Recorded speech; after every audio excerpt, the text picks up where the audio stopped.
গল্প বাঘ ও সিংহের লড়াই।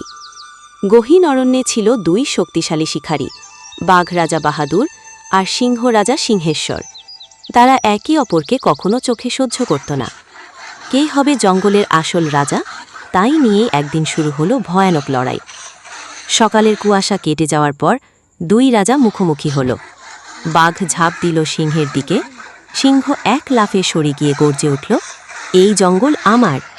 বাঘ গর্জন করে বলল, তবে প্রমাণ কর। ঘণ্টাখানেক ধরে চলল হিংস্র লড়াই। গাছ কাঁপতে লাগল, পশু পাখি পালাতে শুরু করল। কিন্তু হঠাৎই এক বিশাল বটগাছের নিচে ধসে পড়ল দুই রাজা।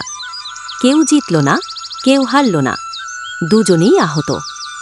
সেই দিন থেকে তারা বুঝে গেল, যুদ্ধ নয়, একসাথে থাকলেই প্রকৃত রাজত্ব হয়। বাঘ আর সিংহ বন্ধু হয়ে গেল, আর জঙ্গল পেল শান্তি।